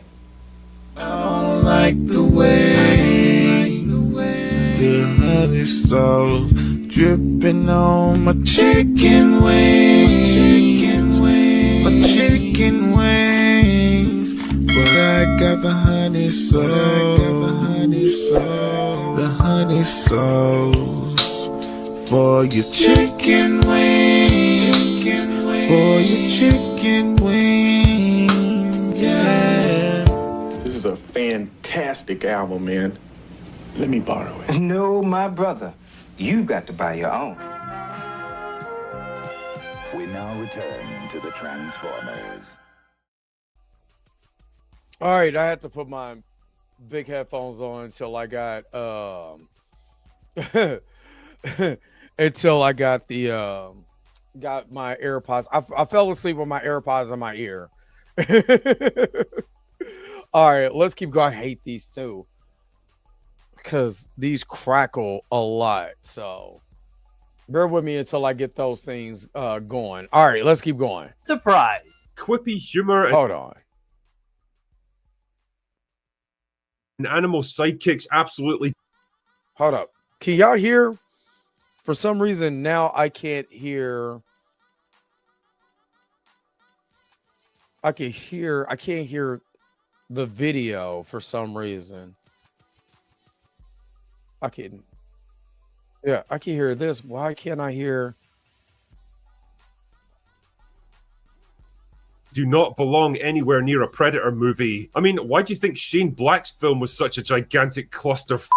Okay, so first of all, Shane Black's movie was a giant clusterfuck, not just because of the cringy humor that was incorporated in the film, but a lot of other things that were incredibly wrong with that movie overall. I think one of the biggest ones that people took issue with, myself included, is the film's awful portrayal of autism as one of the main plot points. For those unaware, the Predator 2018 film by Shane Black stars an autistic kid who the Predator is trying to hunt down for some reason. Apparently he wants to kill this kid and inject his spinal fluid into his own body in order to steal his autism since he thinks it's the ultimate weapon. What? That's what the Predators is about? As a father with a child that's on the spectrum of autism, that is foul. That is foul. That is super foul. I don't like that. I don't like that. I don't like that. No, I'm not making that up. The Predator 2018 film is totally insane and not really in a good way. And the autistic kid is some of the most stereotypical autism portrayal I think I've ever seen personally. He's shown cowering in a corner pretty much every minute, covering his ears, doing all the things that everyone thinks that autistic people always do. Which no. Oh God. I'm if I watch that, I'm probably gonna have a problem with the portrayal of autism, because just dealing with a child on the spectrum of autism, for one, is not for the faint of heart. Number two, because you have to learn so much about patience and how you deal with that. But if they're just doing cliches, I'm probably gonna have a problem with it. yes, while autistic people do get overstimulated easily, especially by loud noises, myself included, it's not something that we do every single second at every noise. Yes. Also, this film is pretty notorious for having perhaps one of the most stereotypical portrayals of Tourette's as well. Why do you think people make war? Why, Baxley? Why do we make war? Baxley? Because we cock. That's it. Because we cocks. That's why. Oh, brother, this guy stinks! One of the main guys on the prison bus that the main character teams up with has Tourette's, and his portrayal is a big yikes in my opinion. Funny that South Park did Tourette's far better than the Predator 2018 did. I'll check it out, dude. The Predators in Predator 2018 are not scary at all, and they're not even intimidating either. There are a lot of things that you could actually knock this film for, including the cringy humor, but of course Drinker can only focus on one thing. And once again, while cringy humor and other things did ruin Predator 2018, Badlands doesn't actually have that much comedy in it once again. Like I said before, this is a film that actually does take itself pretty seriously, so I'm not really sure why Drinker is so hung up on the comedy aspect here. It's just because Drinker has nothing else to do with his life.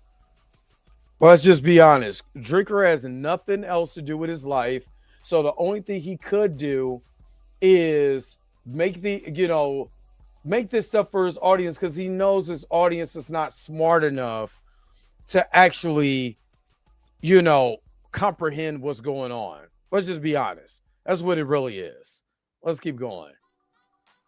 just not really a thing in this film. Although it is kind of funny that he appears to think it is. I don't exactly consider Prey a masterpiece either, but it definitely is compared to this thing because at least it took itself and its characters seriously. I can't take any of Badlands seriously because the film itself treats every fight and plot event as a joke. Although I do find it very rich that he claims Predator films should never have humor in them to begin with. As if Drinker is the end-all be-all criticism for the Predator franchise. Like literally, go watch the first Predator, the second Predator.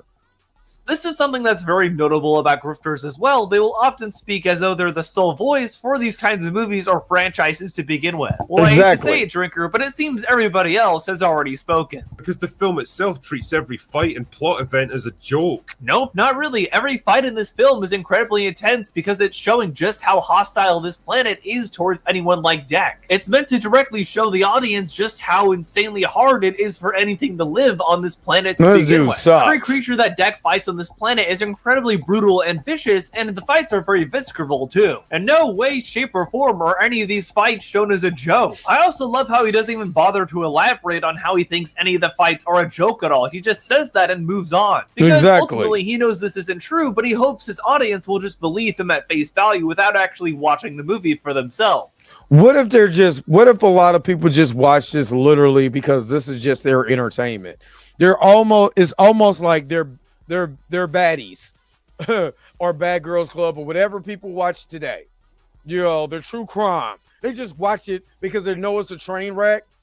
You know what I'm saying? Then they watch for other people to see if they're going to say something about said train wreck. That's what it sounds like. Which, of course, is incredibly stupid. And don't even get me started on Lumpy's creature design. Like, how the fuck does a movie from 1987 look better than a $100 million Disney project with cutting-edge special effects? How have we gone so far backwards? I honestly can't emphasize enough how soul-crushingly horrible a downgrade this actually is. They literally explain he's a runt. It's literally said he's supposed to look like that. What are you talking about?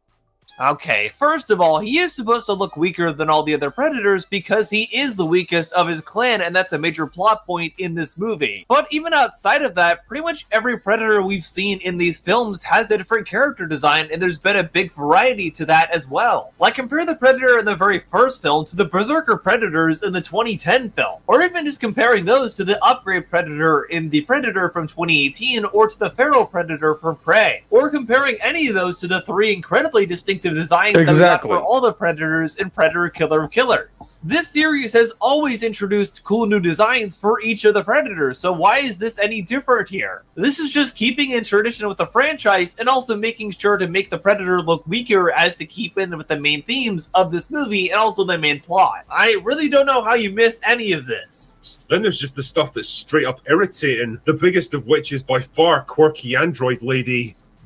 I wouldn't wish that on the broke dick dog. Holy man. And then they talk about jokes, and he literally pulls a joke from the original Predator movie. The moment she shows up on screen, my urge to ram my fist through the TV rose about 500%. Why on earth would you program a synth for a high priority mission like this to act like some ditzy bimbo with Tourette's? Okay, first off, I do find it funny that Drinker makes it very obvious that he doesn't actually know what Tourette's is whatsoever. Exactly. Tourette's is not a condition that causes people to talk incessantly. It definitely can be the cause of something like that, but it's more so a condition that's associated with having uncontrollable tics. Some common ones are cracking your neck or cracking your knuckles or snapping your fingers constantly. There may be vocal stims too, such as clearing your throat constantly as well. But what Tourette's isn't is simply a condition that causes people to either talk incessantly or swear constantly. Even in today's day and age, a lot of people still don't really seem to understand that about Tourette's, and apparently Drinker is one of those people too. But even outside of the blatant mischaracterization of Tourette's, Drinker doesn't really seem to understand that Thea's character is intentionally supposed to seem annoying at first. Exactly. The audience is viewing her through Deck's POV, and of course, he's incredibly annoyed with her at first at the start of the film, since he only views her as a tool and doesn't like that she keeps trying to talk to him. Facts. And again, Q, the third video in a row where you could point out he literally says, I want to ram my fist through the TV. Why would you want to ram your fist through the TV if you watched it at the movie theater? Oh. However, by the course of the film and all the things they go through together, he ends up warming up to her, and by the end, they're bona fide friends. Apparently, however, Drinker totally missed this. The more I think about it, the more I realize this is literally a Disneyfied version of the Predator, neutered and toothless, with all the tropes and cliches you expect from a Disney movie. Oh, that's what matter of fact, when I did talk about this on, I was just in the comment section of Spoiler Kings, and I mean, my man Brian was like, they just Disneyfied the movie, and I remember Tank was like, I wouldn't say that or whatever, and it's the way that they use, like how Critical Drinker used Disneyfied. They use it as a bad thing, and all they did was in this movie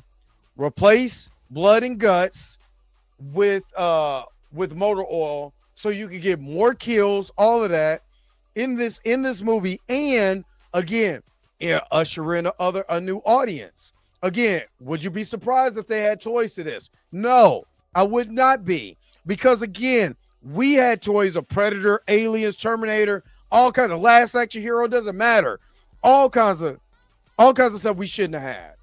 Hold on, because I'm gonna have to run these. Hold on, I gotta, because these are killing me right now. So hold on, one more commercial break, because I got to switch these, and I'll be right back with more of the Dre Mack Show. Knight Rider will continue in a moment.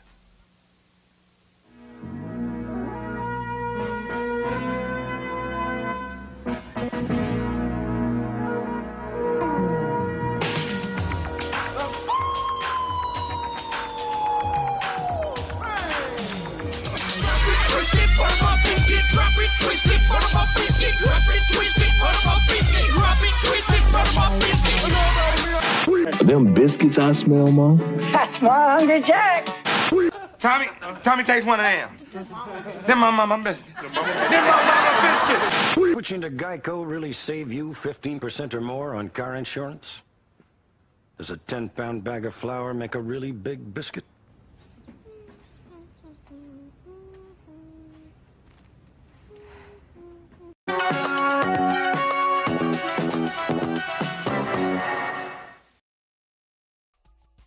All right. Let's keep going.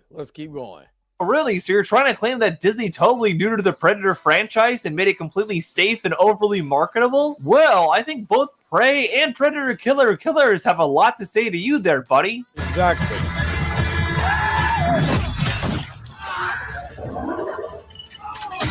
Yeah, clearly very safe and totally not R-rated at all. The truth is, Dan Trachtenberg has actually probably brought the Predator franchise in one of the best directions it could have gone in after it got bought by Disney. Dan Trachtenberg actually got his start on YouTube making Portal fan films, and eventually, over time, got his first big breakthrough shot directing Prey for Disney. It's very clear that he has a real love for the Predator franchise, but also wanted to expand on it in a way that hadn't really been done before, which he did exactly with that movie. Then, in Predator Killers, he followed up on the idea of Predators being placed in historical settings by having Predators go to feudal Japan, World War II, and also the Viking era as well. And while Predator Badlands is rated PG-13, a lot of that is simply because the violence in this film is between aliens and robots. Yes. There definitely still is a lot of very brutal and visceral violence in this film, but given the fact it's not actually happening to humans, the MPAA actually doesn't qualify this as an R-rated film because of that. Which I find funny, because some of the violence is still just as violent as the things in those previous movies as well, but because it's not happening to humans, they won't give it an R rating. The American film rating system is so weird sometimes. But regardless, despite what Drinker is trying to say here, the Predator franchise has still stayed very brutal even under Disney. The only reason he's giving this film a bad review is kind of what he already pointed out before, the fact that Disney made it. And that tends to be the case with a lot of these anti-woke grifters in general. They just hate Disney as a corporation so much that they'll constantly crap on anything they put out, regardless if it's actually received well or not. And Brie Larson. And guess who? Butter Biscuit himself. Look at old Butter Biscuit himself, Stevie Knight. Oh, the grift. Boy, he was getting cooked last month. always want to sell their audience on this idea of any film that Disney makes because they personally really dislike Disney as a company. And in their mind, anything under Disney must automatically be bad and be spreading woke propaganda. Even though A, not only is that not the case whatsoever, but B, that's a pretty bad way to go into any critical review. Get that thing out of my... Hey, anybody chat, I need what the Ghostbusters had, the ectoplasma gun or something. I need to shoot it. I think that ghoul is going to get me. Of a film. These guys always go into any film, especially if it's a Disney film, with all the same anti-woke talking points, and it's pretty stupid overall. This is what the Predator franchise has devolved into, a financial commodity instead of a sharp and violent artistic endeavor, reshaped and remolded into a safe, inoffensive, focus-tested corporate product, ready to be churned out by the truckload until it becomes financially unviable. Well, based on the opening weekend projections, that eventuality might come sooner than expected. Well, that line did not age well at all, given exactly what I said at the start of this video. This film opened with a $40 million weekend and already blew away expectations quite a bit, since it was expected to open for $25 million instead. It also helps that this film is actually getting good reviews, unlike something like Springsteen Deliver Me From Nowhere or Tron Airy. As a result of the general good buzz around this film, people are actually going to see it and obviously enjoying it as well. Unless you're a drinker, I guess, and didn't actually watch the movie and just passed out after your 6th glass of ale. Once again, these guys always look incredibly foolish for making these kinds of statements about the film before it actually comes out. This is exactly the same reason, like I said before, that Drinker initially had to kind of backpedal on Prey. He was already crapping on that movie before it even came out, simply because, again, it is another Disney movie, and we know how these guys feel about Disney, but when it came out and was actually received well, he had to backpedal on that, because he knew his audience would begin to see through his grift if he didn't try to cover things up. And again, remember the whole MCU thing and all of that, and everything they were saying, all women are doing this, and women are doing... I'm like, come on, dog. Women been in these movies. Stop it. Funny enough, since then, he hasn't really covered trailers except for, ironically enough, the Predator Badlands trailer. It looks like he didn't really learn his lesson from the Prey situation whatsoever. Heck, even in the comments under where he posted this review on Twitter, people are already crapping on him and cooking him for how awful this review was. They see just how much of a joke of a critic he is as anyone else with a brain does. It's honestly really funny and also very telling because, like I said before, me doing the kinds of videos I do here on the channel is letting more people know that people like Drinker aren't actually real critics. They are a complete joke to real media discourse in general. And fortunately, me doing what I do here has caused a lot more people to see through that and also start ripping people like Drinker as well. Overall, even though Drinker didn't watch the movie, I did, and personally, I would give it my recommendation. It does do something different with the Predator franchise since, like I said before, it actually stars a Predator, so do keep that in mind when going to see it, but honestly, I don't really see that as a knock against this film whatsoever. Pretty much every other Predator film has shown humanity's struggle against predators and how they eventually take them down, so it's kind of nice to see a different angle on it all. Its main character does have a pretty shockingly compelling arc as well, being able to break away from the idea that he has to impress his dad with everything he does. And after enduring all the things he does in this film, he's able to forge his own path in life and move forward to a better future. It's definitely a story you've probably heard before, but I think it's executed pretty well here personally. And also, if you want to see some actual reviews from people that both did and didn't like Predator Badlands to get a good range of opinions on this film and whether you want to go see it or not, I recommend checking out Maximilian Dude's review first of all, since I think he actually did a very good job talking about this film, and he doesn't usually do film reviews either. I actually mostly know him for his Street Fighter content, given I am also a fellow Capcom. Yeah, I've actually, because if you not noticed, my man got Marvel vs. Capcom in here, but yeah, I watched Maximilian Dude's stuff because that's how I end up buying finishing up my Street Fighter collection, watching his film. So check out him if you're into that type of content. Creator, so it was pretty cool to see him do a proper film review as well. I also recommend checking out Dan Myrtle's review, who wasn't as big on this film, but he actually properly explained why he wasn't as big on it, unlike Drinker. I also recommend checking out Double Toasted's review and also 3C Films, so if you want a good range of opinions as well. But overall, I personally enjoyed Predator Badlands, and I hope my video here helped you understand just how awful Drinker is as a reviewer, and most of these grifters are overall. Thankfully, it does look like me doing these videos is paying off and helping people understand where real criticism comes from and what it actually looks like. So thank you everybody for paying attention to these videos. I'm happy to keep doing my part, and I'm happy to keep hunting grizzly bears. But what do you think? Am I wrong? All right, Otterly Noah, thank you again for what you've done. And yeah, the femme fatale has always been a thing. That's why it's so weird, literally to me, to hear a lot of these guys complain about women where literally that's, you know what I'm saying? That's been a thing. That's been a thing. You know what I'm saying? I know a lot of people have been on double toasted a lot. You know, so yeah. But and it's crazy because, you know, you asked that question, why has the femme fatale archetype seemingly died off? Because you have so many people that's try to crap on the movie. You know what I'm saying? They'll crap on a movie. Exactly, Swipe Lee. You could go back to Ripley or Sarah Connor and be like, that's cool. You know, again, Cynthia Rothrock was the ultimate femme fatale in the 80s. You know what I'm saying? But no, that's woke. You know what I'm saying? Like, I'm sick of it. For me, I'm sick of it because I can't enjoy anything now. And I just want to enjoy stuff. But every time we get on, every time I like something, here comes somebody talking about this woke gobbledygook and this slop and all these. You're repeating the same things that they say. What do you think? No, you don't have a brain. So now you have to go visit the Wiz to see if you can go get a brain. And you probably didn't have one the whole entire time. That's probably why you don't mind following these grifters. Yo, the sign is real simple, B. It says wrap it up. Wrap that shit up, B. All right. Let's go ahead and wrap it up, man. You guys, the chat, you guys have been awesome. Oh, you said they use GD too much for me. I'm not gonna lie. That's not that. You know, I know a lot of people like them. I've never really got into their content. You know what I'm saying? But God bless them. I'm not hating on them or anything like that. They're not my cup of tea. My people, literally the ones that you see in the chat. You know, Spoiler Kings, Darius from Planet Fanatics, Chill, Back of the Bus, you know, Pam Entertainment TV, Blue, Mika, you know, Torian, you know, all those guys, Torian's, can't think of the name of the other podcast because Torian is on there too. But that's the ones that I personally watch. They're the smaller YouTubers. They're the ones I've developed a relationship with.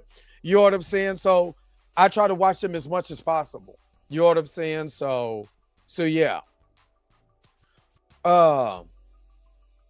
Exactly. That's what they do. So I make sure to support my smaller YouTube channels as much as I do the bigger ones. But again, what do you guys think? Hopefully you guys had fun. This is Friday. I want to have a little bit more fun. That's why the beginning was so fun. Just talking to you guys and then getting into the video. What did you think of my man Otterly Noah? Again, keep hunting them grifty bears, Otterly. You know what I'm saying? And now that I got your little icon, not little icon, but it is a little icon.